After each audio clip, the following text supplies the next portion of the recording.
Bien, buenas tardes, estimado doctor Cristian Basaldúa Chincha. Buenas tardes a toda nuestra apreciada comunidad. Le damos la bienvenida a la cuarta sesión del tercer programa de arbitraje nacional e internacional, evento organizado por el Centro de Arbitraje y Resoluciones de Disputas Amazonas, CAR Amazonas. Mi nombre es Elvira Vera, quien en esta oportunidad tengo la gentileza de ejercer el cargo de moderadora. Las sesiones de este programa de arbitraje tienen como finalidad dar a conocer el panorama actual del arbitraje visto de una perspectiva tanto nacional como internacional. En este sentido, contaremos con la participación de destacados ponentes, los cuales aportarán desde su experiencia diversas reflexiones sobre el área del derecho arbitral. De esta manera, tengo realmente el agrado de presentar la cuarta sesión, la cual contará con la participación del doctor Cristian Basaldúa Chincha, con la temática titulada Prácticas avanzadas en procedimientos arbitrales, a quien le damos una cordial bienvenida. El doctor Mi Cristian Basaldúa, abogado con mención sobresaliente por la Pontificia Universidad Católica del Perú, con estudios en maestría en Derecho Civil en la misma casa de estudios. Cuenta con especializaciones en contrataciones con el Estado, arbitraje y derecho administrativo en el Centro de Análisis y Resolución de Conflictos de la Pontificia Universidad Católica del Perú.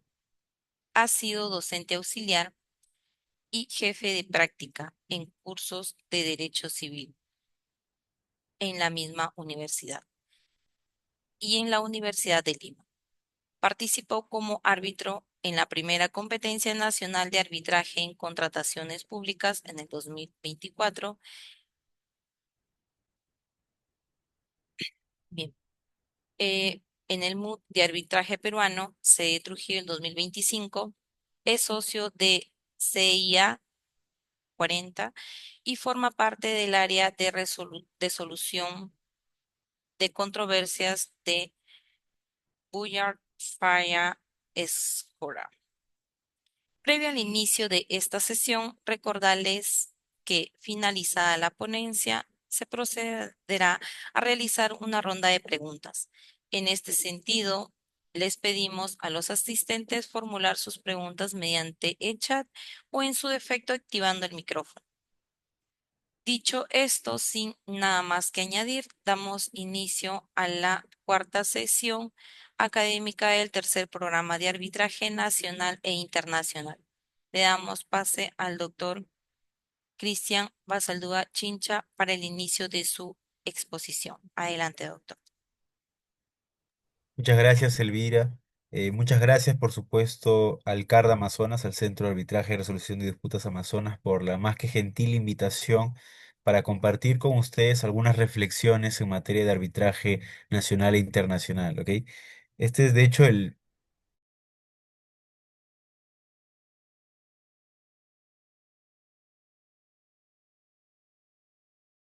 digamos, como digo, compartir, quizá conversar, discutir algunas ideas con los participantes de cara justamente a contribuir de esta manera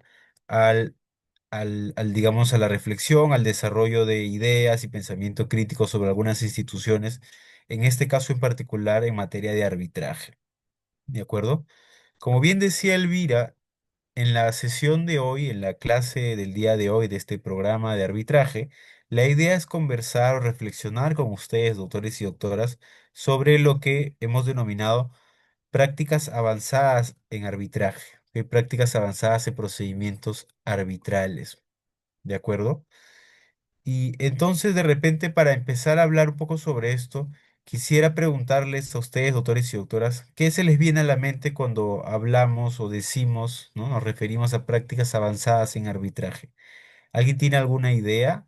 ¿Alguna, alguna primera aproximación que tenga alguna idea que se les venga a la mente cuando escuchan hablar de prácticas avanzadas en procedimientos arbitrales?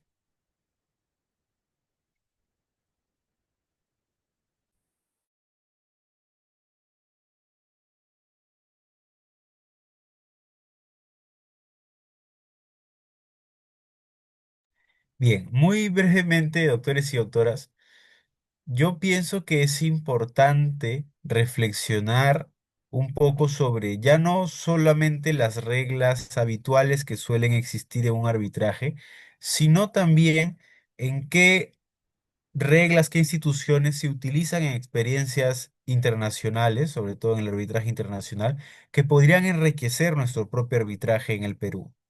¿De acuerdo? La idea de esta sesión, y lo dejo por sentado de una vez, doctores y doctoras, es conversar un poco, discutir, reflexionar sobre algunas de las figuras, de las instituciones, de las reglas, de las prácticas, si quieren, que en mi experiencia profesional he podido ver que han tenido resultados muy interesantes para arbitrajes. ¿De acuerdo? Algunas instituciones, prácticas que en general he visto aplicadas a arbitrajes internacionales y creo yo que valdría la pena reflexionar en qué medida podemos incorporarlas a nuestro propio arbitraje doméstico, ¿de acuerdo? Para, de ser el caso, hacerlo más eficiente, para, por ejemplo, brindar espacios que permitan quizá resolver ciertos problemas digamos, o lidiar con ciertos temas de manera mucho más eficiente, ¿de acuerdo? Esto, yo creo que la mejor manera de empezar una sesión como esta, en la que, digamos, tratamos de discutir, de hablar sobre prácticas avanzadas en arbitraje, es quizá viendo un pequeño video que en su momento, cuando yo estudiaba en la universidad, me ¿Qué llamó hora es? mucho la atención. 6, 5 con 12. 5 con 12. Ay, Sí, buenas tardes. está bien. Ah, Ok, les pido nada más, doctores y doctoras, por favor, para que la clase fluya bien, mantengamos por favor los micrófonos apagados. Bueno, dicho esto, para empezar esta sesión quisiera ver con ustedes un video que creo yo que retrata muy bien esta idea. Es un video un poco antiguo, ¿de acuerdo? Cuando se emitió es ya de hace unos 10 años, pero creo yo que muchas de las reflexiones aplican mucho todavía al día de hoy. Quizá no en, digamos, en todo su esplendor, en toda lo que se menciona en el video, en todas las prácticas que se mencionan en el video, pero creo que vale la pena de alguna manera tener siempre presente esta idea de trasfondo. Vamos a proyectar un pequeño video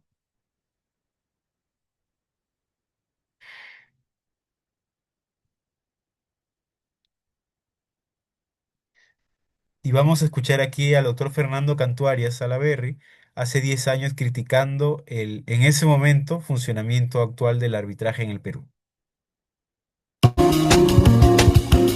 Perdón, mil disculpas, está con...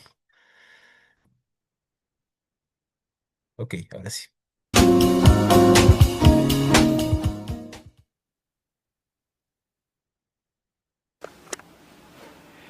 Bueno, ¿qué puedo decir? En el Perú se afirma, los números te lo dicen, hay muchos arbitrajes. Todo el mundo arbitra. Se ha vuelto una costumbre desde el año 96 del siglo pasado a la fecha, el número de arbitrajes crece. El gran problema no es el número, el gran problema es la calidad de los arbitrajes. En este país arbitramos muy mal. Realmente arbitramos de manera deplorable. El grueso de los que supuestamente se llaman árbitros no tienen la menor idea de lo que es el arbitraje. Mira, es muy simple. ¿Cuánto toma un arbitraje en el Perú? Año y medio, en promedio. Tú me dirás, pero es bastante bueno. Por judicial toma 4 o 5 años en el mejor de los casos. No, ese no es el problema. Queremos iniciar un arbitraje. A alguien se le ocurrió la estúpida idea, porque es estúpida, de que para iniciar un arbitraje hay que instalarse. En ninguna parte de la ley del año 96 del siglo pasado, ni en la de 2008 de este siglo, se establece en ninguna parte que un tribunal tiene que instalarse. Sin embargo, la gente tiene que instalarse. Yo acabo de regresar de un caso donde soy presidente de un tribunal arbitral en Arequipa, donde he tenido que irme a instalar. He perdido todo un día, porque fui y regresé, para un acto que tomó 20 minutos, donde las reglas ya se conocían de antemano. Primera estupidez. Segunda estupidez. Las partes presentan su demanda y piden que el tribunal la califique la demanda. ¿Dónde dice en la ley de arbitraje que un tribunal arbitral tiene que calificar una demanda? Fíjense que lo que estamos haciendo es comportándonos como un juez peruano, que tanto criticamos, que tan mal lleva adelante un proceso judicial. Entonces, en vez de que la demanda sea entregada directamente a la otra parte y al tribunal, como se hace en cualquier país civilizado, no, le llega al secretario o al centro de arbitraje. Mientras que le llega al secretario del centro de arbitraje, el centro de arbitraje o el secretario entrega la demanda a cada árbitro en el momento que mejor le parezca. El tribunal recibe la demanda, busca su tiempo para leer la demanda, toma el acuerdo de admitir la demanda y acuerda la resolución absurda como un juez para que se notifique la demanda. Pasa 3 semanas, un mes, muchas veces. Pasa lo mismo cuando se presenta la contestación. Pasa lo mismo si es que hay reconvención. Luego entramos a la parte probatoria. Acá el ridículo escrito de las partes esperan que como estúpidos jueces digamos algo. Me presentan una estupidez, hay que correr traslado, o téngase presente. Otras 3 semanas por escrito. ¿Cuánto tiempo nos tiramos entre escritos, notificaciones estúpidas y demás? 6 o 7 meses de tiempo muerto, tiempo inútil, tiempo que no sirve para nada. Y decimos que sabemos arbitrar. La verdad que somos un desastre absoluto. ¿Cómo se arbitra en el mundo moderno? Para empezar, usamos la tecnología. Yo tengo arbitrajes, varios, donde obviamente la sede no es Lima. Es bastante más lejos. Tengo un arbitraje ahorita en París, donde ya estamos en la etapa probatoria y hasta ahora no me paseo por la Torre Eiffel. Es más, físicamente no conozco a las partes. ¿Cuándo los voy a conocer? Cuando llevemos adelante la audiencia. No las, como hay acá en el Perú, donde, ¿no es cierto?, una audiencia para una prueba, dentro de 15 días otra para otra, típica judicial. Porque no somos árbitros, somos jueces. Entonces la etapa probatoria toma un montón de tiempo, entre cada prueba pasan semanas, nos olvidamos del caso absolutamente, y cuando entramos a dudar, ni nos acordamos qué prueba actuamos. ¿Cómo funciona en el mundo civilizado? Nos ponemos de acuerdo. El tribunal lo que hace es mandar por mail a los abogados de las partes un proyecto de regla procesal. Procedural order, como se llama. La número 1, pues, porque es la número 1. Donde ¿qué les proponemos a las partes? Las reglas del juego. Esas reglas del juego son trasladadas a los abogados, se les da un plazo para que se pronuncien, y sobre la base de la opinión de los abogados, el tribunal termina de emitir la orden procesal número 1, que se notifica ¿cómo? Por mail. Así de sencillo. Hecho eso, en esa orden procesal se establece que a los tantos días de haberse entregado la orden procesal, la parte demandante podrá presentar su demanda. ¿Cómo la presenta? Por mail. Nos llega a todos, a la otra parte y al tribunal arbitral. Y la otra parte tiene tantos días de presentada la demanda para contestar. Sin necesidad de que nosotros nos pronunciemos. ¿Pronunciarnos de qué? Es un juicio entre las partes. Si el demandado tiene algo contra la demanda, si le parece que algo falta, si le parece que algo está oscuro, pues lo hará saber al tribunal y se tomarán las decisiones que sean pertinentes. Pero si no, simplemente la etapa postulatoria va en orden y sin parar, sin etapas muertas de meses y sin un absurdo árbitro que se arrogue las facultades de juez para admitir algo. Y se ofrecerán las pruebas respectivas. Y luego que está la etapa postulatoria, el tribunal ¿qué hará? Sacará otra orden procesal, estableciendo cuáles son las cuestiones que hay que resolver y disponiendo, si es que es necesario, aquello referido a la admisión de los medios probatorios, si es que hay algún tipo de impugnación de los medios probatorios. Y hará lo que es importante, el calendario de audiencias del caso en concreto. Audiencias que generalmente se hacen de manera seguida, 3, 4, 5 días, de manera correcta, inmediata, donde se actúa todo. Aquí no, repito, aquí nos pasamos semanas. Hoy día una audiencia de testigo, la próxima semana la audiencia de otro testigo, la siguiente semana la audiencia de un perito, la siguiente una ilustración, y nos pasamos meses actuando pruebas. Entonces, ¿cuál es el gran problema en el Perú? Que no sabemos arbitrar. No tenemos la menor idea. Y lo que hacemos es duplicar el absurdo sistema judicial peruano, con todas sus taras, con todos sus puntos muertos, con todas sus tonterías. Eso no es arbitraje. Y ni qué decir si vamos al tema probatorio, ¿no es cierto? Los abogados, no todos, pero la inmensa mayoría, prueban como si estuviesen en un juicio, con las reglas absurdas del Código Procesal Civil, cuando todos sabemos, o mejor dicho, todos deberíamos saber, porque es una norma generalmente aceptada en el mundo entero, que por ejemplo en materia probatoria existen las reglas de la IVA sobre práctica de pruebas, que establecen reglas inteligentes, no las de nuestro Código Procesal Civil en materia probatoria. Nadie las usa. Y si las usa, nadie sabe cómo funcionan. Y nos decimos que somos un gran centro o una gran sede de arbitrajes. No somos un gran sede de arbitrajes. No tenemos árbitros preparados. Y es más, cuando se les quiere enseñar, ¿ya? Como ellos tienen muchísimos casos, entre comillas, pseudo arbitrajes locales, creen que ya saben, creen que son grandes árbitros, y lo que hay es una gran vergüenza, porque la verdad es que poco o nada hacemos. Lo que hemos hecho en el Perú es trasladar de un juzgado a unos individuos privados la manera judicial de resolver casos. Y la verdad les digo con toda honestidad que esa no es la manera de resolver. Nuestro Poder Judicial tiene muchos problemas. Se habla de corrupción, la hay. Se habla de demora, las hay. Pero en general, el gran problema con el sistema judicial nuestro y en general en el mundo son las demoras y los tiempos muertos y los problemas que se generan a partir de las reglas de orden público que establecen los códigos procesales civiles. Eso no tiene la ley de arbitraje, no la tiene desde el año 96 y sin embargo no la sabemos usar. Si no hacemos un gran cambio, si realmente no aprendemos, porque es un aprendizaje, hacer las cosas como corresponde y utilizando las herramientas que el sistema comparado y la propia ley de arbitraje nos reconoce, simplemente habremos avanzado muy poco en la conciliación del arbitraje en el Perú y menos aún para convertir al Perú en una sede de arbitrajes internacionales.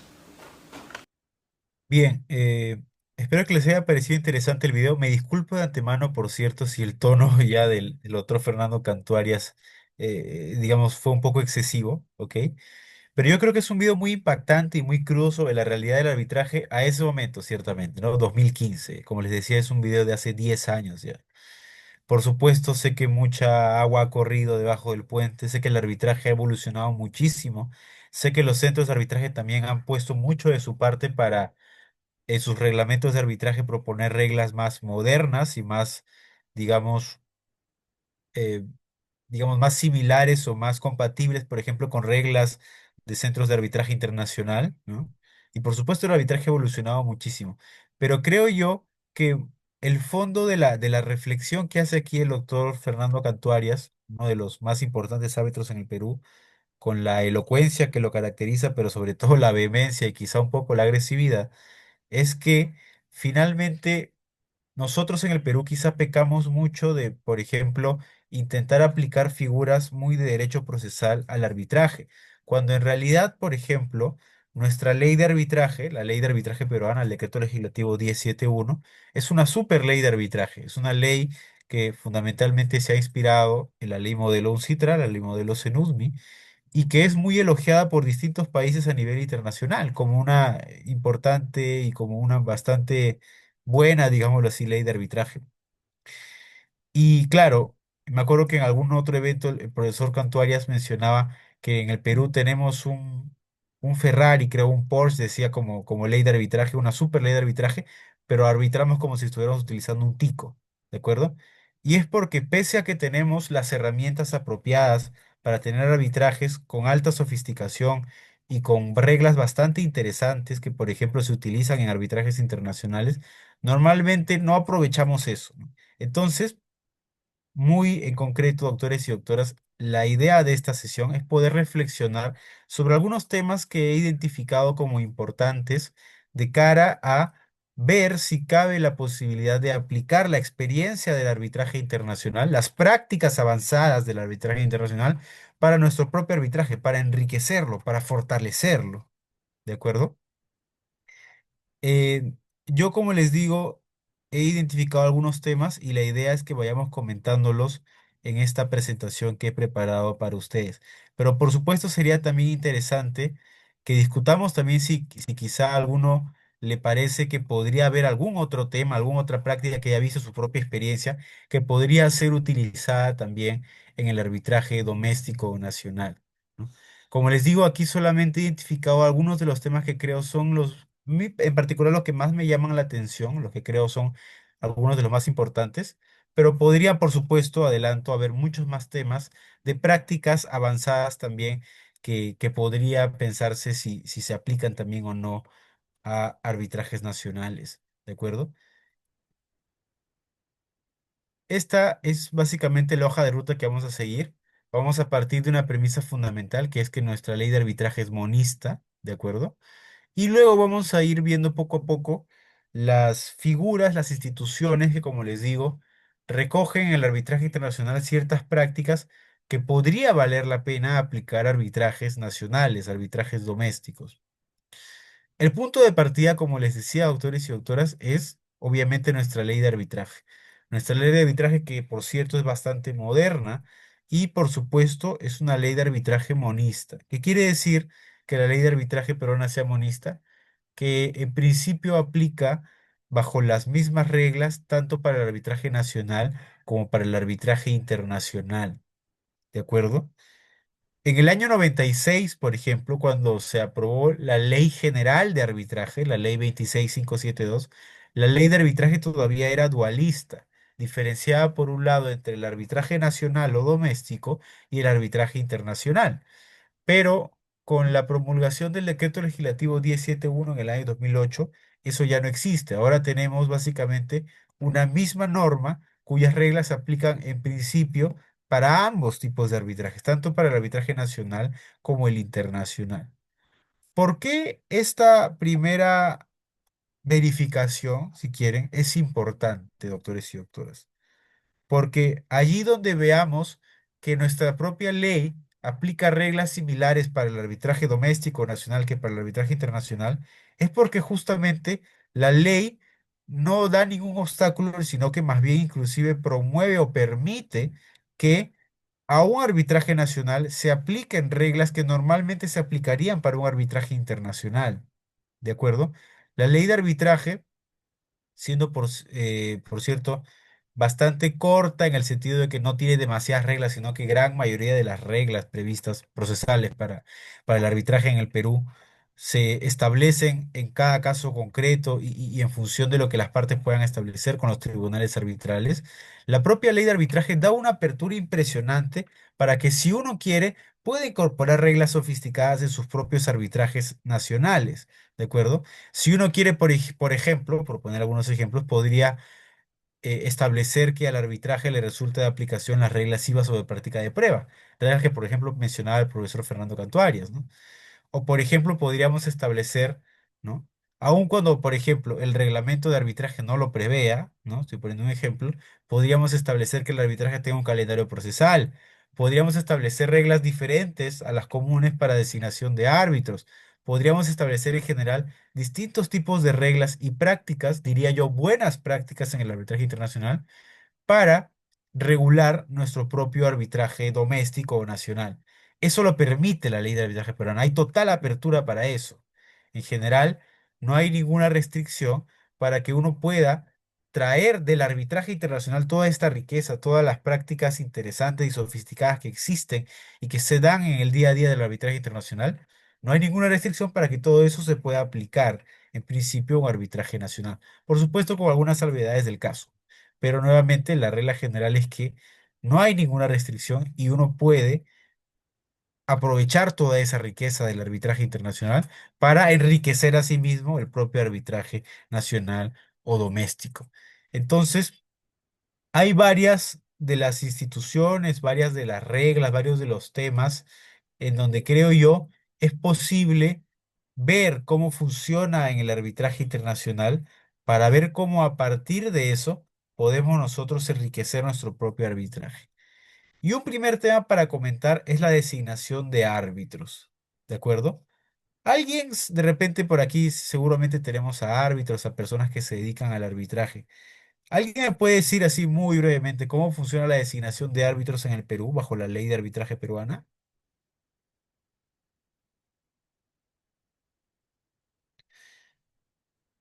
¿Cuál es digamos, el esquema básico si tenemos, por ejemplo, un tribunal arbitral compuesto por tres árbitros y estamos hablando entonces de la designación? ¿Cuáles son las reglas para constituir el tribunal arbitral? ¿Cómo es que designamos a los árbitros que van a formar parte del tribunal arbitral? ¿Cómo funciona eso en la ley peruana, por ejemplo? La regla por default, la regla estándar. ¿Alguien tiene alguna idea?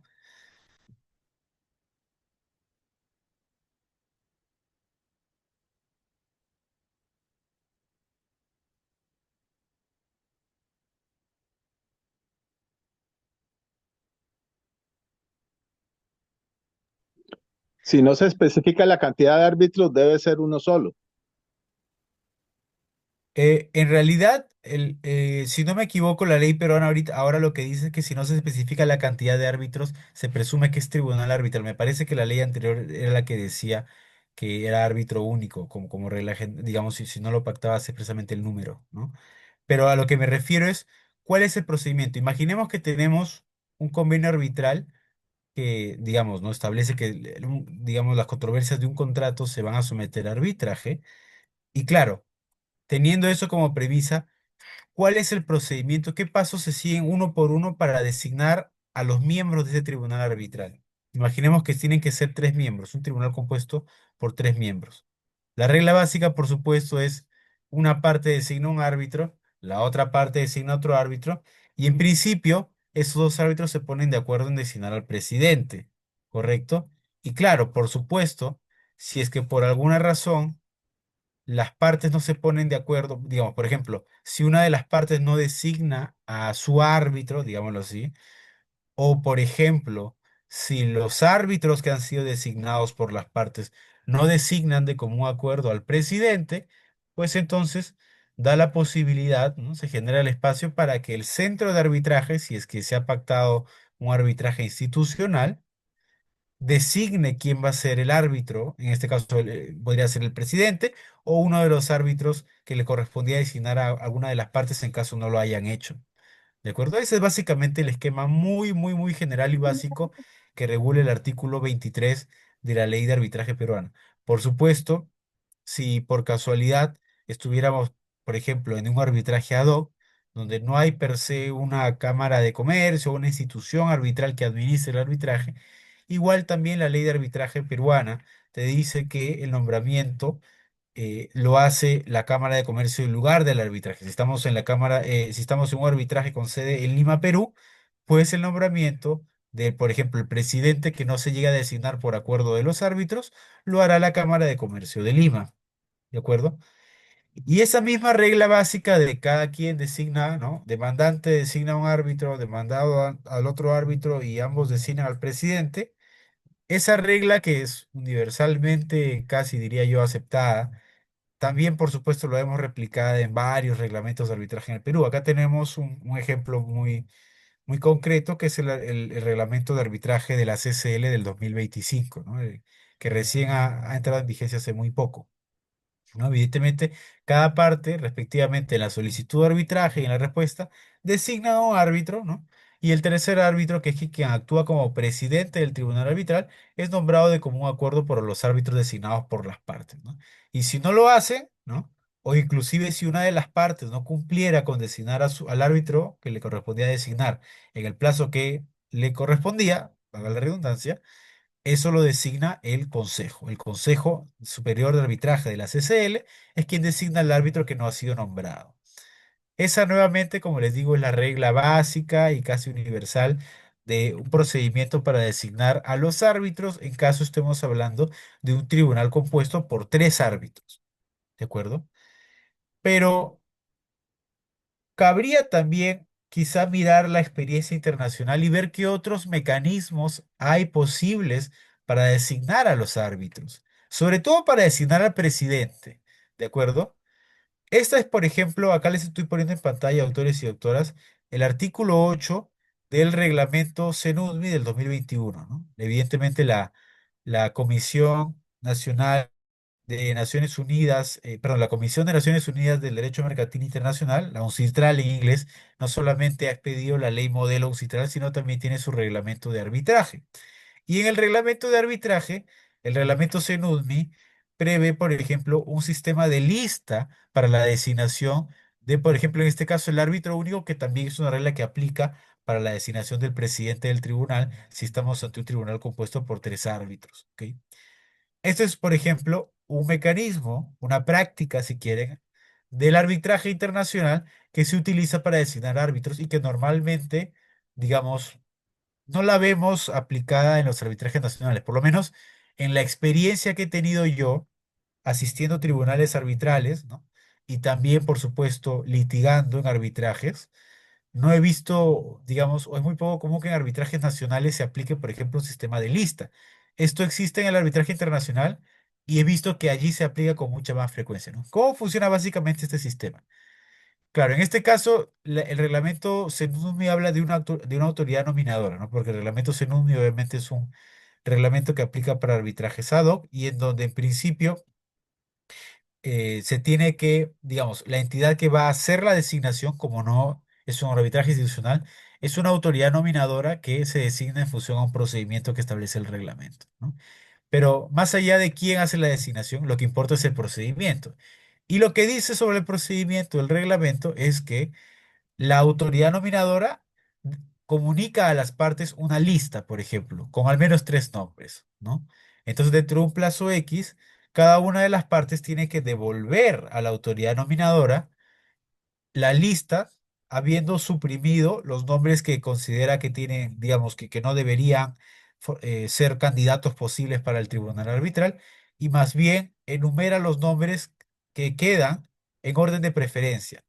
En la práctica, yo he visto en arbitraje CCI que esto se suele aplicar también poniendo puntajes, ¿de acuerdo? Digamos que si tenemos una lista, por ejemplo, de 5 árbitros, imaginemos que tenemos, ¿no? Una lista de Alfredo Bullard, no sé, Fernando Cantuarias, Carlos Soto, no lo sé, Gonzalo García Calderón y Manuel Diego Aramburu, por ejemplo, por decir 5 nombres de árbitros conocidos en el Perú. Entonces, imaginemos que la autoridad nominadora traslada a las partes esa lista con 5 árbitros. Lo que tienen que hacer las partes es tachar de la lista quienes consideran que no deberían formar parte del tribunal.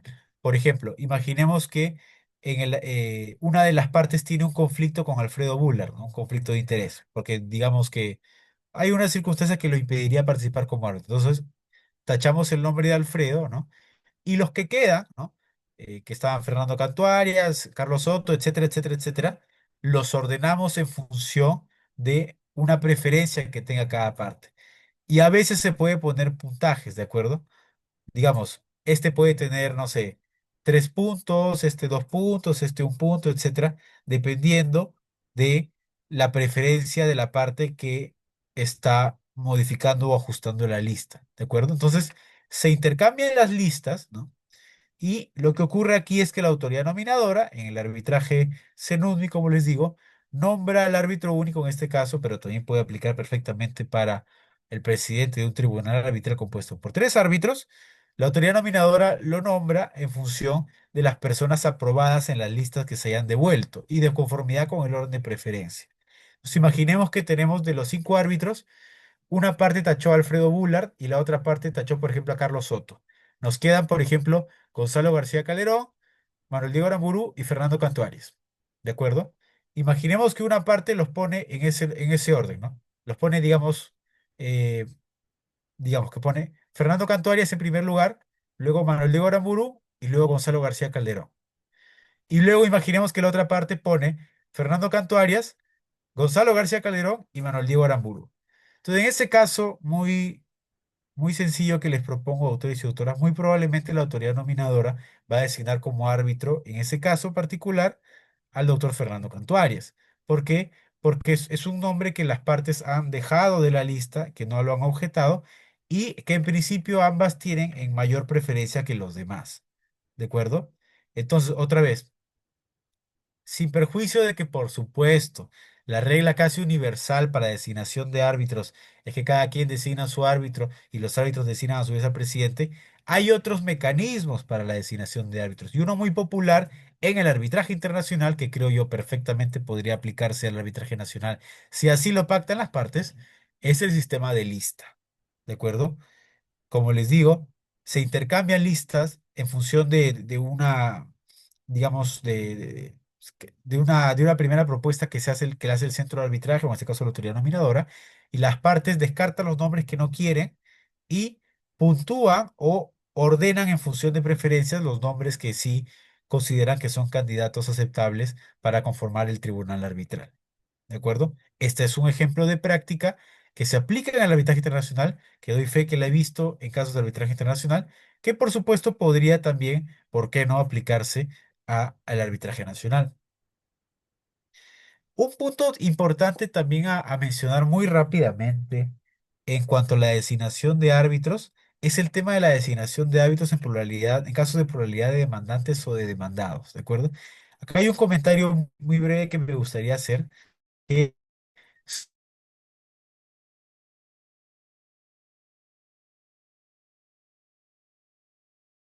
la London Court y en general, o por ejemplo el reglamento CENUDMI, ¿no? Normalmente cuando se regula reglas, digamos, para designación de árbitros en caso de pluralidad de demandantes y cuando se trata en específico la hipótesis, el supuesto en que la pluralidad de demandantes o demandados no se pone de acuerdo en la designación del árbitro, normalmente lo que se hace es permitir que el centro de arbitraje o la autoridad que corresponda a hacer la designación termine designando a todo el tribunal completo. ¿Ok? Esta regla, por supuesto, tiene razón de ser en un caso muy importante a nivel del arbitraje internacional, que es el caso Dutco, ¿de acuerdo?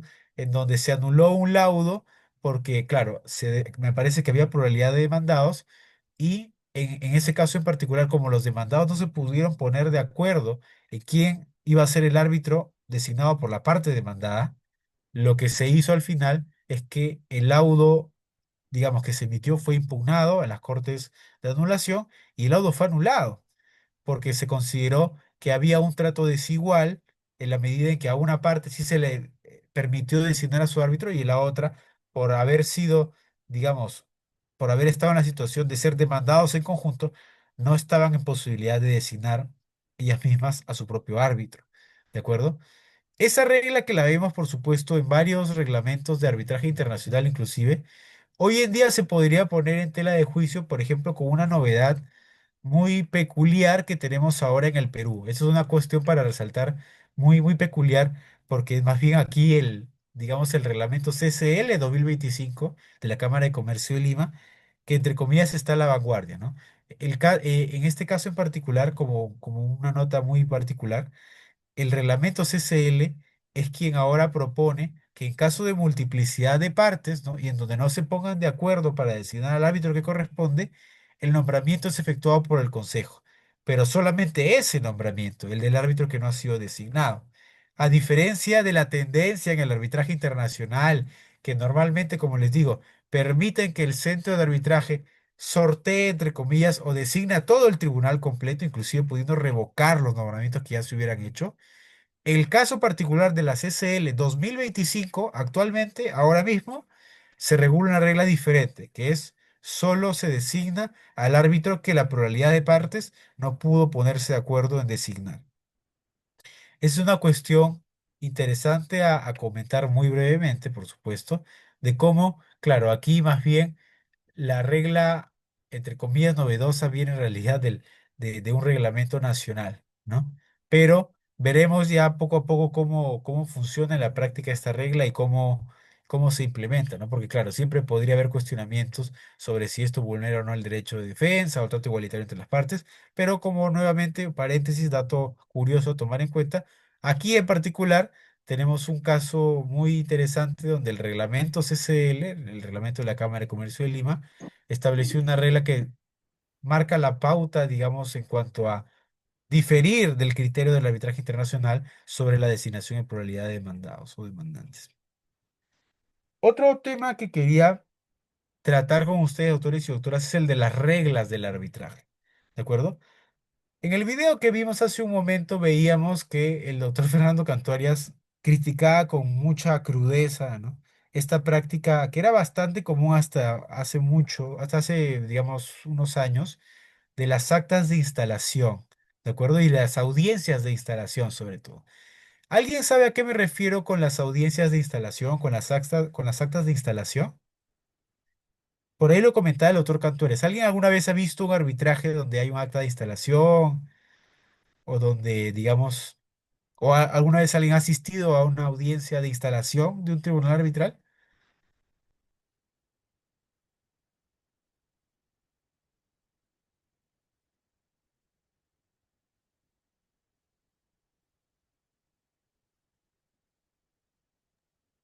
Bueno, ¿Me ese es... permite? Sí, sí, adelante. Sí, yo le hablo desde Costa Rica. En Costa Rica, bueno, yo he sido árbitro de equidad y la instalación se hace por una resolución digital que se le notifica a las partes y listo. Y ya el proceso empieza a correr. Correcto, muy interesante.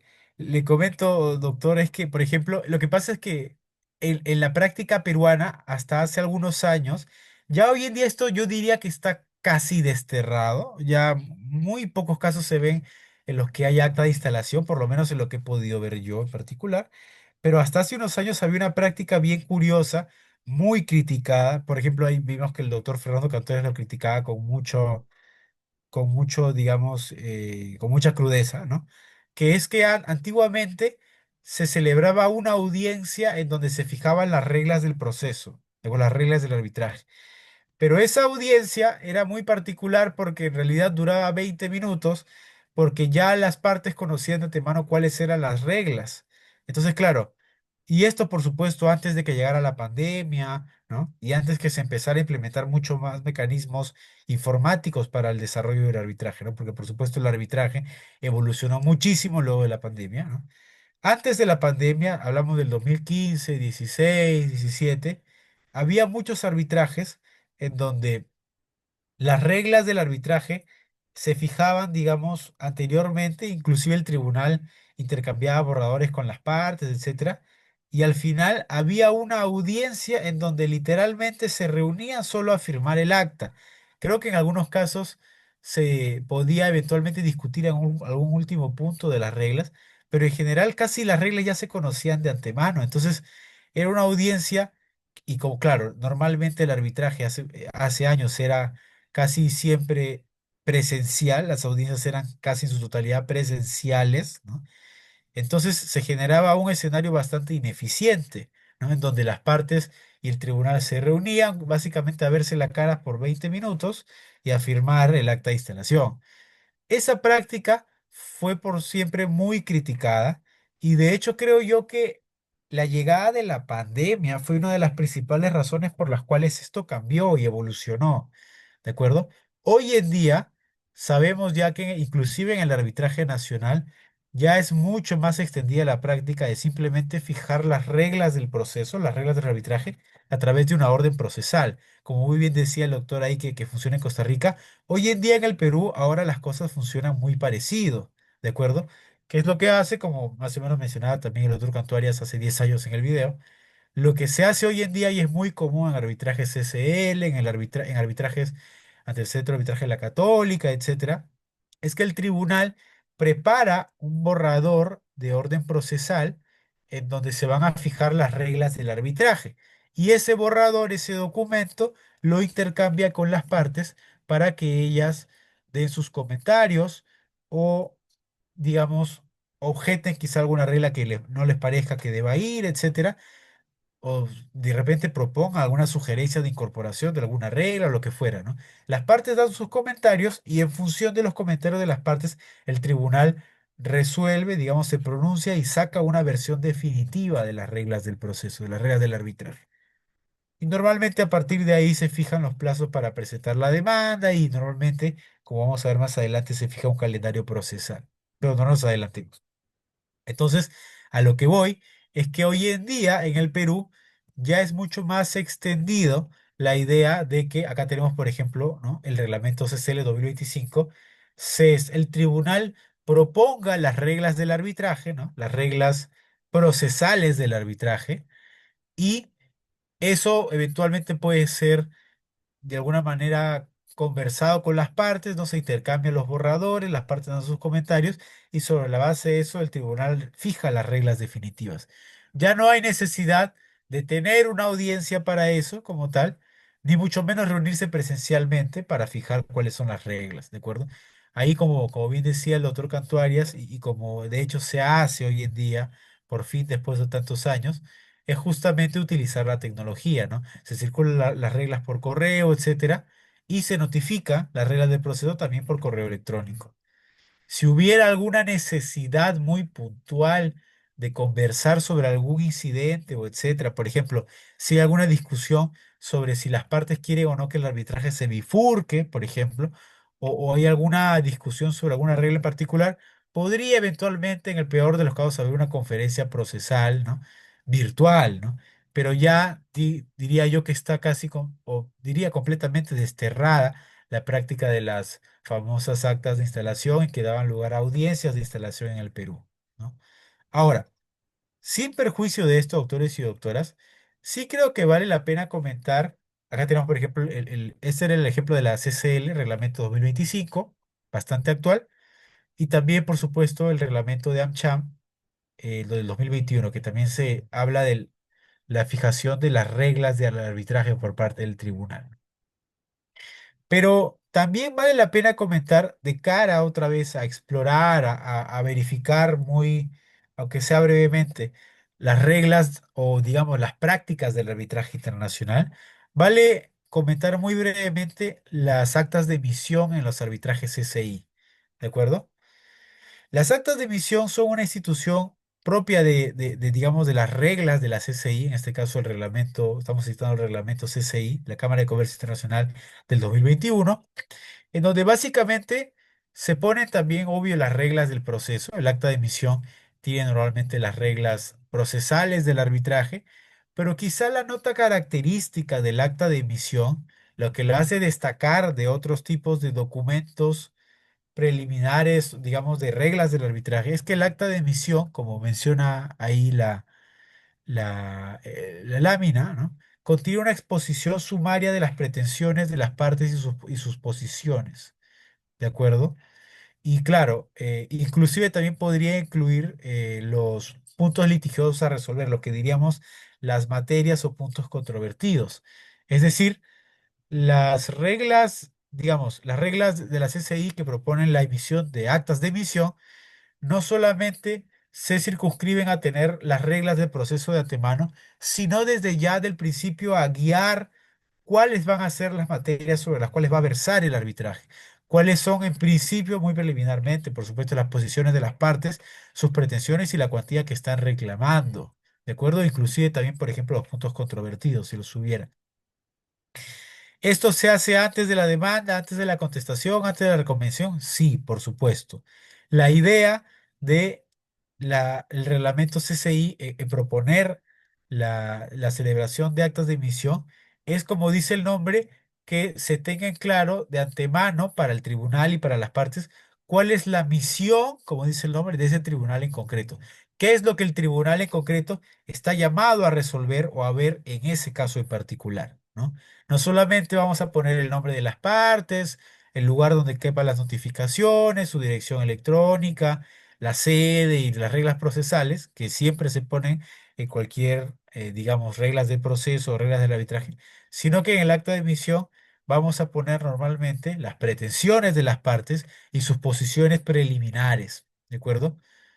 En mi experiencia profesional he visto algunas actas de emisión y normalmente se ponen algunas páginas donde justamente se detalla qué es lo que preliminarmente han dicho las partes sobre sus posiciones en la solicitud de arbitraje y en la respuesta a la solicitud de arbitraje. Con eso ya hay una primera, digamos, noción sobre de qué trata la controversia, sobre cuáles son los puntos sobre los cuales el tribunal se va a pronunciar. ¿De acuerdo? Y ya, por supuesto, sobre la base de eso se presenta la demanda y la contestación, etcétera, etcétera, etcétera. Claro que, por supuesto, el acta de emisión normalmente la práctica es que es firmada por las partes, pero otra vez gracias a la tecnología, gracias a, ¿no?, estos mecanismos, por supuesto lo que se ha de circularse el borrador de acta de emisión y se firma, no se pone firma electrónica o lo que fuera. Entonces, esa es, por ejemplo, una experiencia peculiar que se aplica para arbitrajes internacionales, arbitrajes ante la CCI, bajo reglamento 2021, en donde no ponemos solamente las reglas procesales del principio, sino también establecemos de antemano cuáles son las posiciones preliminares de las partes. Y eso funciona con las actas de emisión. ¿De acuerdo? Otro punto que me llamaba la atención comentar y que también lo mencionaba, me parece, el doctor Cantuarias, que es el calendario procesal. Esa también es una buena práctica, digamos que se hizo muy popular en el Perú justo debido a la llegada de la pandemia, ¿ok?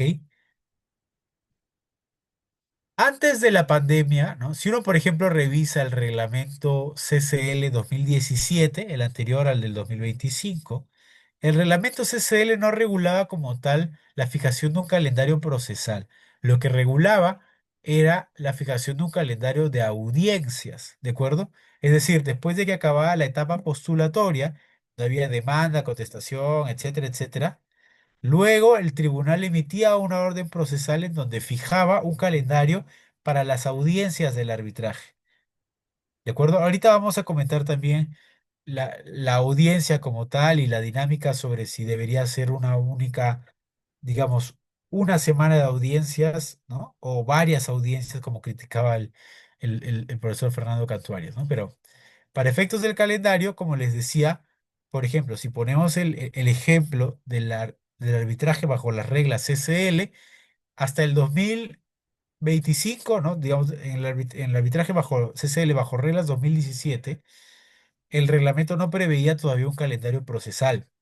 ¿Cuándo es que se hizo esto más, digamos, se difundió esto con más alcance y empezó, por supuesto, a implementarse en la práctica? Cuando llegó la pandemia y la CCL, por ejemplo, emitió la nota práctica CCL 3/2020, ¿no? Entonces ahí, a partir de la nota práctica, la CCL, por ejemplo, incentivaba o, digamos, promovía que los tribunales arbitrales, al momento de establecer las reglas del arbitraje, fijaran también un calendario procesal. Y ustedes me preguntarán, oye, pero un calendario procesal no es lo mismo que un calendario de audiencias. Y no, en realidad no es lo mismo. Un calendario procesal tiene por objetivo establecer las fechas de todos los hitos procesales, de todas las actuaciones arbitrales, no solamente de las audiencias. Es decir, con un calendario procesal que se apruebe desde el principio, tenemos ya el derrotero a seguir, la secuencia de pasos, ¿no? De todas las etapas del arbitraje, tanto la etapa postulatoria, la presentación de los escritos, como eventualmente las fechas en que se va a realizar las audiencias, también, por ejemplo, eventualmente la fecha en que corresponde a la presentación de los escritos de conclusiones, eventualmente los escritos de costos, y por supuesto, la fecha en que en principio se emitiría el laudo arbitral. ¿De acuerdo? Todas esas fechas y plazos pueden ser ya establecidos desde el día uno. Esa es justamente la idea cuando se aprueba un calendario procesal, que desde el principio tengamos ya más o menos una idea clara de cuánto puede terminar durando el arbitraje y en qué momento es que se tienen que realizar los actos importantes, en qué momento se presenta la demanda, en qué fecha se presenta la contestación, cuándo se presenta si es que hay la réplica o dúplica, cuándo va a ser la fecha de audiencia. La tenemos separada con meses de anticipación.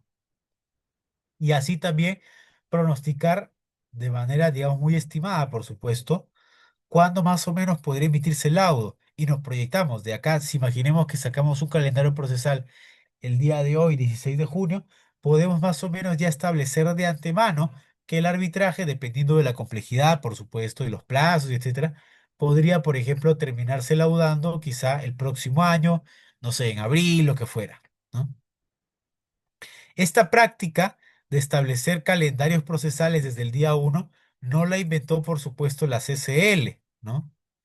Acá, por ejemplo, también tenemos la regla, digamos, equivalente en el reglamento AmCham 2021, que también reguló el calendario de actuaciones, ¿no? No un calendario de audiencia solamente, sino un calendario procesal de todo el arbitraje, de todas las actuaciones arbitrales. Como digo, esta regla del calendario procesal, esta buena práctica, no es que la hayan inventado la CCL o AmCham, ¿no? Digamos, a ver, no la inventó tampoco la CCI, pero la difundió, la hizo muy popular la CCI, por ejemplo, con el reglamento de arbitraje del 2021, ¿no? En donde se establecía que el tribunal tenía que fijar un calendario procesal para seguir con la conducción eficiente del arbitraje, ¿no? Y lo que se ha hecho, por supuesto, como muchas prácticas, muchas otras prácticas se han acogido y esa medida ha permitido que el arbitraje evolucione, se ha acogido, por supuesto, esta figura, esta institución, esta buena práctica, y hoy en día es muy, muy común, yo diría que la gran mayoría de casos, se hace mucho esfuerzo en los arbitrajes por fijar desde el día uno un calendario procesal, ¿no? Así, por ejemplo, tenemos si hablamos ya de un arbitraje CCL, el reglamento actual del año 2025 regula ya ahora sí con nombre y apellido expresamente un calendario procesal, no solamente un calendario de actuaciones. Y fíjese que el reglamento CCL, ¿no? Actual establece que el calendario procesal tiene que tener fechas exactas, ¿no? Si, por ejemplo, aprobamos ahora el calendario, sé que por decir, no sé, si es día de hoy es 16 de junio, sé que la demanda se presenta, no sé, el 16 de agosto y la contestación el 16, no lo sé, de octubre y la réplica, no lo sé, el 16 de enero y la dúplica el 16 de marzo, por ejemplo, no lo sé, estoy poniendo fechas al azar. Ya desde el principio sabemos de antemano cuáles son las fechas importantes en el arbitraje, fechas de los hitos o de las actuaciones que son importantes, sea para las partes o para el tribunal, porque tiene que ver con la presentación de escritos o por supuesto con la realización de las audiencias, ¿no? Y claro, por supuesto, obviamente, no es que el calendario procesal esté escrito en piedra, ¿no? Por supuesto que la idea normalmente es que el calendario procesal se intente cumplir en la mayor medida posible, ¿no? Si hacemos el esfuerzo por separar de una vez fechas de acá a varios meses adelante con mucha anticipación, es porque tratamos en principio de que esas fechas se cumplan, ¿no? Pero por supuesto, hay circunstancias que pueden ameritar modificar sobre la marcha, perdón, el calendario procesal, ¿de acuerdo? Se puede modificar, actualizar en cualquier momento según las circunstancias y necesidades del caso. Sobre todo en la práctica, esto lo he visto cuando se generan incidentes procesales, ¿de acuerdo? Por ejemplo, hace poco veía que un arbitraje CCI que se tenía, se modificó el calendario procesal porque una de las partes pidió un plazo adicional, por ejemplo, para la etapa de producción de documentos, ¿no? Eso movió a su vez otras fechas e hizo que se tuviera que actualizar todo el calendario, ¿no? Y las fechas por ejemplo, para la presentación de memoriales se movió y también las fechas previstas, por ejemplo, para la audiencia, y etcétera, etcétera, etcétera. Todo eso se puede ir ajustando sobre la marcha dependiendo de las necesidades del caso. Pero salvo circunstancias que, digamos, realmente lo amerite, en principio la idea sería tratar de respetar al máximo el calendario procesal que se fija desde el día uno, desde el principio. ¿Hasta ahí tiene alguna pregunta, doctores y doctoras? ¿Algún comentario, alguna idea que les surja?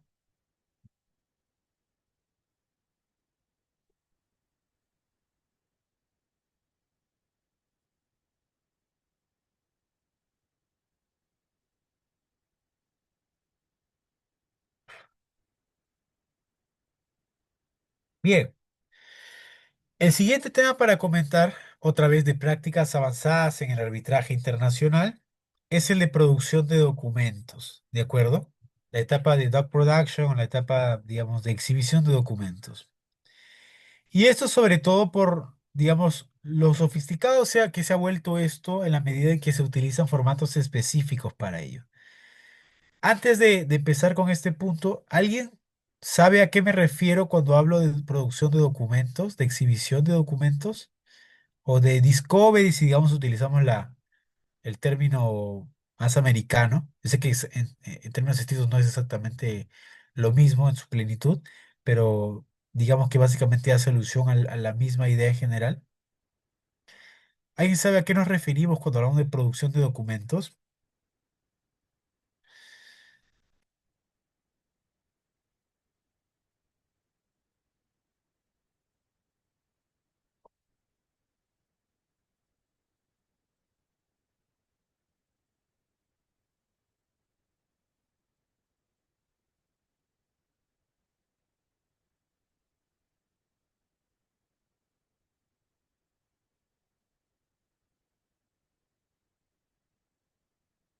Bien, cuando hablo de producción de documentos me refiero a la etapa en donde las partes intercambian pedidos, ¿no? Distintos pedidos para que la parte contraria exhiba documentos que tiene en su poder. ¿De acuerdo? Esto si, digamos, vamos a las instituciones procesales, por ejemplo, en el derecho peruano, también, por supuesto, se regula la exhibición de documentos como un mecanismo de prueba, ¿de acuerdo? Pero en la lógica del arbitraje y sobre todo el arbitraje internacional, la forma en que se realizan las exhibiciones de documentos tiene una sofisticación particular, ¿de acuerdo? Sobre todo tiene reglas que se suelen implementar en función a prácticas ampliamente aceptadas del arbitraje internacional. ¿De acuerdo? En resumen, como les digo, producción de documentos es cuando las partes intercambian pedidos de que la contraria presente documentos que tienen su poder. Si, por ejemplo, yo tengo un arbitraje en donde se está discutiendo, no lo sé, sobre la resolución de un contrato y, por ejemplo, eh, quiero que la otra parte exhiba documentación relacionada a, no sé, las negociaciones que tenía, por ejemplo, no sé, estoy poniendo un ejemplo un poco, digamos, simple, ¿no? Pero digamos que, imaginemos que quiero que pedir que la otra parte presente la documentación referida a los correos o a las negociaciones que hubo al interior de una empresa, por ejemplo, del de la contraparte, para definir si se iba a resolver o no el contrato, ¿no? Bueno. Si quisiera pedir esa documentación, tengo que hacerlo según los formatos que se haya establecido en las reglas del arbitraje que aplica, ¿de acuerdo? Y normalmente formulo el pedido con una categoría de documentos. No, normalmente no se pide aquí documentos individuales, sino que es posible pedir también categorías o grupos de documentos, ¿no? Que estén delimitados en función a tiempo. Por ejemplo, pido documentación, correos electrónicos, cartas, no lo sé durante, por ejemplo, el año 2015, ¿no? No 2016, 17, 18, sino 2015, por ejemplo. O intercambiados entre tal o tal persona o los funcionarios de tal o tal entidad o lo que fuera, ¿no? Se pueden pedir como producción de documentos categorías de documentos siempre y cuando establezca yo criterios para delimitar la categoría, tanto a nivel temporal como a nivel de la materia, como a nivel de las personas que intervienen en el intercambio de comunicaciones. ¿De acuerdo? Y para eso, por supuesto, es importante recurrir a la regla SIVA, ¿de acuerdo? Adelantaba que las reglas SIVA hoy en día se suelen pactar mucho más, inclusive en el arbitraje nacional, ¿no? Las reglas SIVA son reglas, acá en particular me refiero a las reglas sobre práctica de prueba en el arbitraje internacional, son reglas de soft law, por supuesto, que por ejemplo, en las reglas de arbitraje de la Cámara de Comercio de Lima, se hizo muy popular, se difundía mucho reglas en donde se pactaba expresamente la aplicación de las reglas IVA, ¿ok? Esto no necesariamente diría que es, digamos, no tiene por qué en todos los casos pactarse reglas IVA, pero qué duda cabe que si lo hacemos tenemos que conocer cómo funciona, ¿de acuerdo? Y sí darnos cuenta de que las reglas IVA normalmente tienen procedimientos que son un poco más sofisticados para este tipo, digamos, de reglas para la práctica de la prueba. Entonces, claro, las reglas IVA regulan, por ejemplo, algunas cuestiones sobre la prueba. Y claro, acá dice, ¿no? La regla SIVA, acá tenemos la versión tanto en inglés como en español, que las reglas sobre, digamos, la práctica de prueba pueden incluir inclusive, ¿no? Los formatos aplicables a la exhibición de documentos, ¿no? En esto quiero sobre todo detenerme porque quizá lo más interesante de cara a hacer más sofisticada la producción de documentos y aplicar esa sofisticación, esas buenas prácticas al arbitraje nacional, es con respecto a los formatos que se utilizan. ¿De acuerdo? También por aquí tenemos la referencia a la misma regla SIVA en la parte que se refiere a las razones por las cuales se puede excluir alguna prueba o se puede objetar una exhibición, ¿no? Hay distintas razones, falta de relevancia, existencia de impedimento legal, excesiva onerosidad, ¿no? Pérdida o destrucción del documento, confidencialidad, etcétera, ¿no? Simplemente para tomar como referencia, porque la idea es que veamos así gráficamente cómo funciona justamente una exhibición de documentos bajo reglas IVA y en donde se utilizan distintos formatos que normalmente se aplican para el arbitraje internacional. Para esta sesión en concreto, para esta clase, doctores y doctoras, he traído en particular tres formatos que yo he visto en la práctica, algunos más sofisticados que otros, pero creo yo que son bastante gráficos sobre cómo se utiliza la producción de documentos, ¿de acuerdo? Acá tenemos quizá el más conocido que es el formato RedFront, el cronograma RedFront, el Reference Schedule, ¿no? Que como estamos viendo en pantalla, es un formato, un cuadrito que va, digamos, en horizontal, ¿de acuerdo?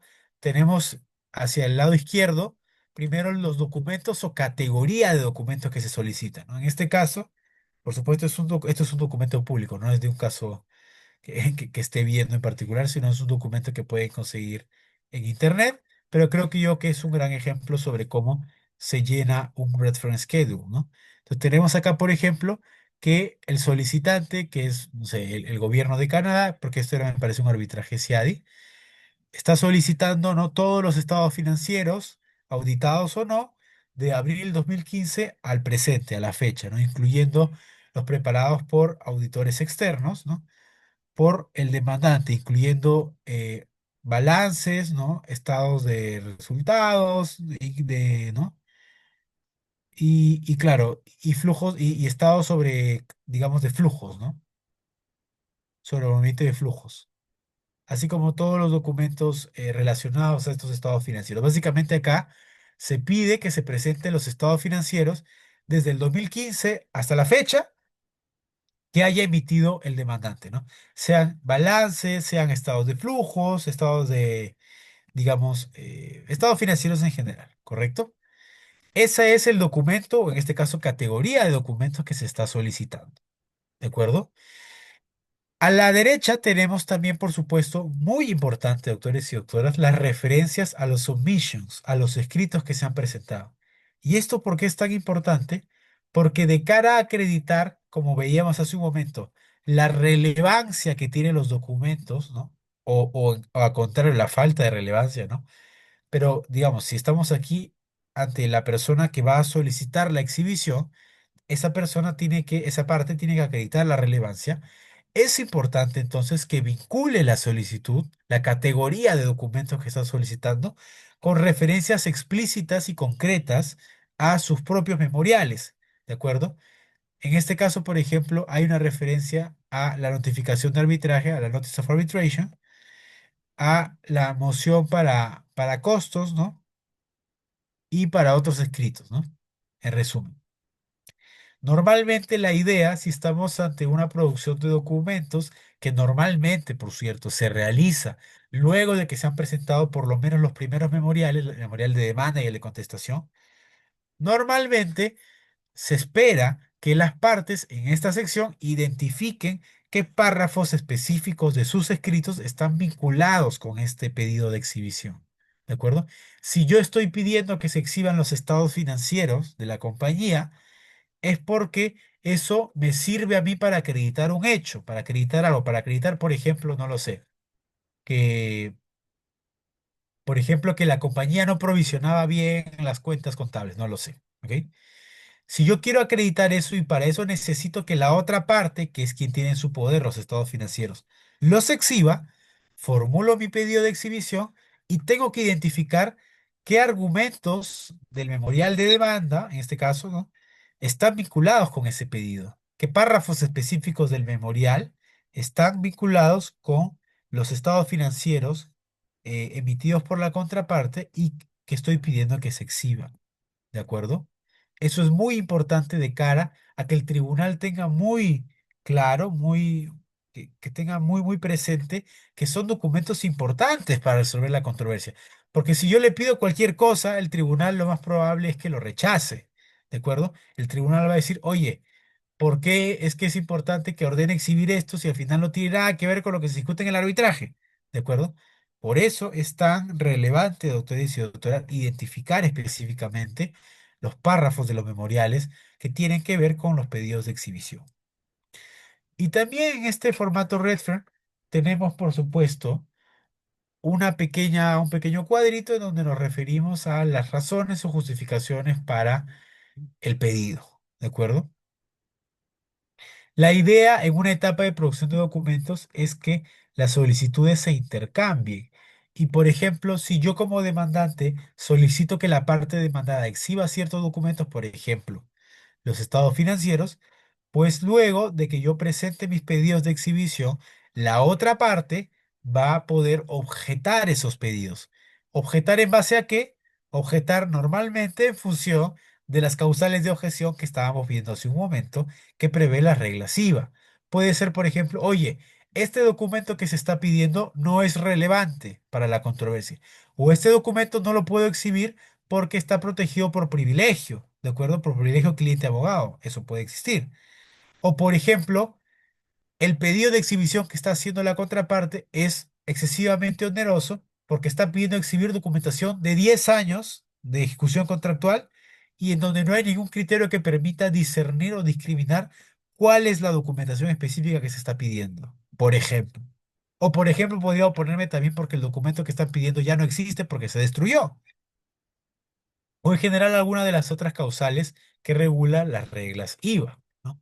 Esas, digamos, situaciones sobre las cuales se basan las objeciones de la parte que ha sido requerida para exhibir la documentación, van puestas en el cuadrito de acá, ¿no? The Reasoned Objections to Document Production Request. En una siguiente fase de la etapa de producción de documentos, lo que corresponde ahora es que la parte que solicitó los documentos haga una réplica a las objeciones, conteste, absuelva las objeciones, ¿no? Y eso es lo que se pone en este cuadrito de acá, The Response to Objections to Document Production Request. Y luego de que ya se tiene la solicitud con todos los requisitos que estamos viendo, las objeciones con base en las reglas IVA normalmente, y la respuesta o réplica a esas objeciones, pues el tribunal va a resolver, ¿no? En la parte que dice decision. Y el tribunal va a determinar si ampara o no la objeción, si es que se hubiera formulado, o si ordena la exhibición, o de repente inclusive acotando en alguna medida el pedido que se hizo originalmente. Si, por ejemplo, imaginemos que acá yo estoy pidiendo los estados financieros del 2015 hasta la fecha, puede que el tribunal determine, oye, desde el 2015 hasta la fecha no es relevante todo. De repente, desde el 2018 hasta la fecha sí es relevante porque eso es el periodo que está en controversia. Entonces, de repente, el tribunal lo que puede hacer ahí es acotar el pedido y ordenar solo la exhibición de una parte de la categoría que se había pedido originalmente. Pero eso ya lo decía el tribunal luego de haber tenido las posiciones de las partes, como les digo, tanto en solicitud como en objeciones como en réplica o respuesta. Otro ejemplo de formulario, de formato para la etapa de producción de documentos es el cronograma Armesto, que es un cronograma mucho más sofisticado y creo yo mucho más difícil de llenar y más quizá hasta tedioso de llenar. Creo yo que ordena quizá un poco mejor la información, pero verdaderamente es mucho más sofisticado que el Redfern que veíamos hace un momento, ¿no? El Armesto no solamente pide, por ejemplo, digamos, los elementos que veíamos antes, sino también algunas cuestiones más. Para empezar, por ejemplo, tiene límites para la cantidad de palabras que se utilizan, ¿no? Acá, por ejemplo, máximo 200 palabras, máximo 250, máximo 100, etcétera. Tenemos acá, por ejemplo, que este cuadro se llena para cada cuadro de estos, para cada pedido de exhibición. Esto sería el pedido de exhibición número uno. Acá se pone de los documentos o categoría de documentos que se solicita exhibir, el periodo de tiempo, ¿no? E inclusive también las referencias a los memoriales, ¿no? O a los submissions que ya han presentado las partes, ¿no? Acá a la derecha, en la parte azul, va las objeciones que pueda presentar la parte, digamos, requerida para exhibir en función del alcance de las categorías solicitadas. Y luego acá a la derecha tenemos también en naranja la réplica o respuesta a esas objeciones por parte de la parte que había hecho el pedido de exhibición. ¿De acuerdo? Pero también, por supuesto, tenemos acá espacios para objeciones específicas, ¿de acuerdo? Acá tenemos espacio para que la parte requerida para exhibir objete, por ejemplo, en función a privilegio, objete porque digamos, el pedido de exhibición es excesivamente oneroso, o por otras causales de objeción, como pueden ver. Cada objeción tiene su propio recuadro y podría entonces cada parte, perdón, la parte que ha sido requerida para exhibir, formular varias objeciones diferentes a un mismo pedido de exhibición. Normalmente, cuando he visto que utiliza el Armesto Schedule, los pedidos de exhibición suelen ser bastante complejos y, digamos, los escritos de producción de documentos suelen ser muy largos porque hay bastante detalle sobre todos estos elementos como estamos viendo, ¿no? Otro cronograma quizá un poco más sencillo es el cronograma Stern. ¿De acuerdo? Esto lo he visto hace poco en un arbitraje y es básicamente, es muy parecido al formato Redfern que veíamos hace un momento, pero acá no es horizontal, sino en el fondo vertical, digámoslo así, ¿no? Porque la información va desde el principio y va bajando, ¿no? Primero los documentos o categoría de documentos solicitados, luego la relevancia o justificación de los documentos, ¿no? Las objeciones de la otra parte, la respuesta o réplica a las objeciones y finalmente, por supuesto, la decisión del tribunal. Es básicamente, como estamos viendo, un Redfern, solo que en vez de un horizontal, en vertical, ¿no? Tiene básicamente la misma secuencia. Es un formato que tiene básicamente la misma información, sí, pero que es una forma de presentación diferente. Al final, todos apuntan al mismo objetivo, que es ordenar la información referida a las solicitudes de exhibición y las objeciones para que el tribunal tenga ahí de manera muy ordenada y a la mano todos los datos y las posiciones de las partes, ¿no? Y todo lo necesario para que pueda resolver cada pedido de exhibición. Otra práctica para comentar rápidamente, porque veo que ya se nos está acabando el tiempo, es sobre las audiencias e interrogatorios, ¿no? Como mencionaba el doctor Cantuarias, por ejemplo, en el video que veíamos, una práctica que todavía, hasta donde entiendo, se sigue aplicando el día de hoy en arbitrajes nacionales es poner las fechas de audiencias muy separadas, ¿no? Por ejemplo, esto lo veía mucho cuando asistía a un árbitro en arbitrajes nacionales, cuando, por ejemplo, este árbitro tenía la idea de, no, si tenemos, por ejemplo, que llevar a cabo una sesión destinada a la ilustración, otra para, digamos, la actuación de pruebas, digamos que hay testigos para interrogar o hay peritos, ¿no? Y una audiencia donde sea el closing, donde se hagan los alegatos de cierre, ¿no? O sea, es decir, se necesitan tres fechas para la audiencia. Lo que se hacía normalmente era poner una fecha al mes, por ejemplo. ¿Cuál es el gran problema de eso? Que también lo mencionaba el doctor Cantuarias, que pues si las audiencias están muy separadas entre sí, lo más probable es que cuando llegue la audiencia final, los árbitros se olviden completamente de lo que se ha discutido en las audiencias anteriores. ¿De acuerdo? ¿Cómo es que se evita esto y qué es lo que normalmente se hace en el arbitraje internacional?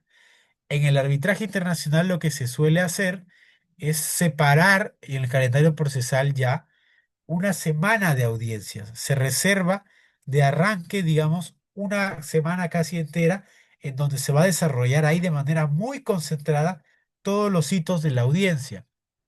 Sea, por ejemplo, lo que denominaríamos en la jerga peruana una audiencia de ilustración, quizá no, unos alegatos de apertura.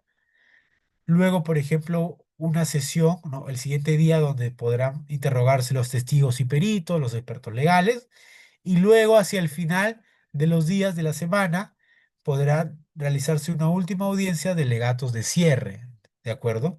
Pero la idea normalmente, y eso es lo que se suele seguir en el arbitraje internacional, es que se separe una semana en completa para tener ahí toda la audiencia eh, completa, como digo, ¿no? Se suele evitar que las audiencias se separen mucho por eso, porque nuevamente el tribunal llega a la audiencia siguiente y puede que se haya olvidado ya de todo lo que se actuó antes, ¿de acuerdo? Para evitar esos problemas, se separa de antemano una semana entera y ahí se realiza la audiencia, seguido todo. Y por eso es que, por cierto, las audiencias de un arbitraje internacional son tan, pero tan pesadas, ¿ok? A veces empiezan desde las 8 de la mañana, termina a las 6 de la tarde y luego el día siguiente y lo mismo y lo mismo y lo mismo por varios días seguidos, ¿no? Son semanas muy pero muy pesadas, pero qué duda cabe que esto permite una gran inmediación para ahí mismo ver y discutir todas las cuestiones que sean relevantes para que el tribunal pueda luego cerrar la instrucción, las actuaciones arbitrales y emitir el laudo que resuelva la controversia, ¿no? Y por supuesto, en las audiencias, ya en lo que se refiere a los interrogatorios, tenemos también que la práctica del arbitraje internacional normalmente es bastante más sofisticada a cómo se suele hacer en, digamos, o se podría hacer en un arbitraje nacional, aun cuando ya también esto ha evolucionado bastante, ¿no? Los interrogatorios suelen tener la dinámica de un interrogatorio directo, un direct examination, un interrogatorio cruzado, un cross examination y un interrogatorio redirecto, ¿no? Básicamente aquí tenemos tres momentos en donde primero, interrogatorio directo, la parte que presenta al perito le hace preguntas abiertas para que se explaye y pueda de esa manera mostrar al tribunal qué es lo importante que tiene que decir sobre el caso. ¿De acuerdo? Sea un perito, sea un testigo, por ejemplo, de hechos, o un perito legal o técnico, ¿de acuerdo? Luego, la parte más ardua y más amplia es normalmente la etapa de interrogatorio cruzado, en donde la contraparte toma la palabra e interroga con preguntas cerradas, ¿no?, al perito o testigo para intentar normalmente desacreditarlo. ¿De acuerdo? Ese es el interrogatorio cruzado.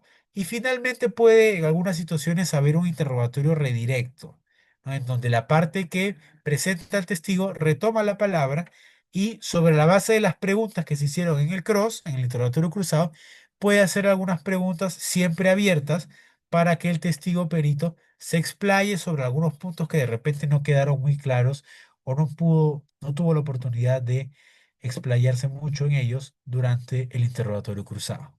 Esa es básicamente la dinámica que se sigue, yo diría casi al 100% en el arbitraje internacional y que debo admitir que poco a poco se está implementando más en el arbitraje nacional. Y como una última práctica a comentar del arbitraje internacional es el escrutinio de laudos. Esta es una regla que hizo muy popular la CCI, ¿ok? Vemos aquí el artículo 34 del reglamento, en donde todo laudo arbitral tiene que pasar por un proceso de escrutinio, de un examen previo por parte de la Corte de la CCI. Y un examen en donde pueden corregir, por supuesto, temas de forma, pero también podrían, teóricamente hablando, plantear o llamar la atención del tribunal sobre algunos asuntos sobre el fondo de la controversia. Estos autores y autoras es en el fondo una especie de control de calidad de los laudos. Y esta regla de la CCI, que se hizo muy popular, también, por ejemplo, se ha pretendido implementar en el reglamento de AmCham 2021, ¿no?, que ahora regula en el artículo 43 una regla de escrutinio de laudo, y por supuesto también el reglamento CCL 2025, el reglamento actual, en donde también se pretende regular se pretende incorporar una regla de escrutinio, ¿no?, para revisar aspectos de forma y también para que se puedan dar sugerencias no vinculantes en cuanto al fondo. Acá vemos nuevamente que las instituciones arbitrales han podido, digamos, adaptarse un poco a la práctica internacional y han, digamos, estando a la vanguardia, modificado o adecuado, ajustado sus reglamentos para incorporar estas prácticas, ¿no? Es cierto que, digamos, en mi experiencia no he podido ver muchos casos, digamos, no he visto todavía un caso CCL donde se haya aplicado el escrutinio. Lo que tengo entendido es que en casos AmCham, cuando se ha aplicado el escrutinio, todavía se ha utilizado mucho para corregir temas de forma, pero habría que ver qué experiencia hay para, digamos, ver si cómo se aplica la posibilidad de que en este caso la Corte de AmCham o inclusive el Consejo Superior de Arbitraje de la CCL puedan proponer inclusive modificaciones o sugerencias, ¿no?, en cuanto al fondo del laudo, porque eso también es posible. Pero habrá que ver cómo se van implementando estas reglas ya en la práctica del arbitraje. Eso ha sido todo, autores y doctoras. En realidad, como les digo, la idea era conversar de algunos temas que en particular a mí me llaman la atención sobre prácticas que son muy conocidas y muy difundidas en el arbitraje internacional y que algunas poco a poco se han intentado ir implementando, otras no tanto, pero creo que podrían ser claramente cuestiones que a tomar en cuenta para enriquecer nuestro propio arbitraje y en la medida en que toda nuestra legislación, nuestra regulación del arbitraje lo permite, aplicarlas a nuestro propio arbitraje nacional y doméstico para atender situaciones más sofisticadas y poder así tener un arbitraje quizá más eficiente y quizá con mejores resultados. Muchas gracias por su atención y quedo atento, por supuesto, a cualquier pregunta. Doctor, buenas tardes. Mi nombre es Elsa Montoya, soy abogada. Buenas tardes. Eh, Mi inquietud ha sido mucho la parte que usted ha expuesto sobre producción de documentos. Ujú. ¿Usted cree que es riesgoso esa producción de documentos? Porque son medios probatorios que tienen que exhibir las partes y puede ser motivo también de alguna adulteración de los documentos. ¿Qué considera usted? ¿Cómo lo podría? Le agradecería su respuesta. Ok, ese es un buen punto. Ahora, creo yo igual que si por casualidad hubiera algún documento adulterado, las partes lo pueden objetar, por supuesto, y el tribunal tomar las decisiones que correspondan. Yo lo que pienso, doctora, sobre este punto en particular es lo siguiente. Creo que es necesario que exista la vía de que las partes puedan pedir que la contraparte, en la medida en que solo ella tenga acceso a cierta documentación, lo pueda presentar, ¿no? Creo que tener la vía disponible es importante porque, por ejemplo, a veces si uno tiene un caso, digamos, sobre todo casos muy técnicos o de construcción, ¿no? Hay problemas, por ejemplo, de una planta de funcionamiento, no lo sé, por ejemplo, una central hidroeléctrica o lo que fuera, hay situaciones donde la información o quien tiene la información es solamente una de las partes, ¿de acuerdo? Entonces, ahí sí que es muy importante que se permita y estén disponibles para las partes mecanismos eficientes para que se pueda presentar la documentación a la cual normalmente no se habría podido tener acceso, ¿de acuerdo? Claro, cuando se trata o cuando hablamos de la posibilidad de adulterar documentos, eso en teoría siempre va a ser un riesgo, pero allí donde se pretende hacer eso, siempre es posible plantear las objeciones que correspondan y el tribunal tomar las decisiones que se ameriten dependiendo del caso, ¿no? O sea, digamos, a ver, por ejemplo, si una de las partes adrede, por ejemplo, falsificar a correos electrónicos o algo así, eso se podría levantar como un cuestionamiento ante el tribunal y el tribunal resolver. Si se determinara, por ejemplo, que efectivamente ha habido un tema de adulteración de los correos o algo así, el tribunal podría, por ejemplo, de ser el caso, imponer costos a la parte que, digamos, vulnerando la buena fe procesal, está adulterando los correos, ¿de acuerdo? Yo he visto en la práctica un caso en donde se denunció eso, donde se dijo, por ejemplo, oye, acá la contraparte está presentando correos, pero estos correos se nota que han sido adulterados porque, digamos, los números están diferentes, etcétera, ¿no? Claro, lo que había pasado, por ejemplo, o a veces pasa, es que cuando se convierten documentos a OCR para que se puedan seleccionar en PDF, a veces la propia plataforma modifica un poco el contenido del documento, pero es, digamos, un tema netamente de forma, ¿no? Entonces, claro, obvio, la idea no es levantar cuestionamientos por cualquier, digamos, situación que se pueda levantar, ¿no? Sino si es que verdaderamente hubiera un indicio claro de que hay un intento de adulterar la información, ¿no? Ahora, un último punto rápidamente para comentar sobre producción de documentos. Siempre está el riesgo, por supuesto, de que la parte, pese a haber sido requerida a exhibir, no exhiba los documentos, ¿no? Eso también es posible. Nadie le puede poner una pistola en la cabeza para que exhiba los documentos. Pero para eso, por supuesto, las reglas IVA tienen también reglas, para la redundancia, que contemplan la posibilidad de aplicar inferencias probatorias, ¿de acuerdo? Es decir, a lo que quiero llegar, doctora, las dificultades que siempre puede haber, por supuesto, en el marco de la producción de documentos, normalmente suelen ser tratadas con mecanismos eficientes que el propio arbitraje internacional da a disposición, sobre todo en prácticas incorporadas en reglas IVA o en general en prácticas que se puedan establecer también en reglas de arbitraje. No sé si con eso puede atender a su pregunta. Y gracias. Podría ser también en documentos oficiales, pedir, solicitar la exhibición de documentos oficiales. Ahí sería no tan riesgoso. Es posible. Ahora, igual, digamos que el arbitraje normalmente es bastante flexible, ¿no? O sea, digamos, salvo que, Sí, por ejemplo, estemos discutiendo imaginemos, una resolución de contrato, o por ejemplo, digamos, algún remedio de derecho civil que implique que tengas que mandar una carta notarial, por ejemplo, ahí obviamente si por alguna razón, ¿no? dudo que sea así exactamente, ¿ya? Pero si por alguna razón en el marco del arbitraje se presentara la carta, ¿no? Tiene que ser obviamente notarial para verificar que se cumple con los requisitos que establezca la ley, ¿de acuerdo? Pero normalmente el arbitraje suele ser muy flexible con la fiabilidad de los documentos, ¿de acuerdo? Salvo que una parte objete que algún documento ha sido adulterado o es falso o ha sido alterado, en principio los documentos deberían valer por su contenido, ¿no? Si hubiera algún problema o hubiera algún indicio claro de que se ha adulterado un documento, pues se levantarán los cuestionamientos pertinentes y el tribunal tomará las decisiones que corresponden, ¿no? Muy amable, gracias, doctor. Gracias a ustedes. Muchas gracias, doctor Cristian, por su excelente exposición. También por la disertación y absolución de las interrogantes planteadas por el público. Bueno, de esta manera, entonces, damos por culminada, por finalizada, lo que sería la cuarta sesión de actividades académicas de nuestro tercer programa de arbitraje nacional e internacional, organizado por el Centro de Arbitraje y Resolución de Disputas Amazonas.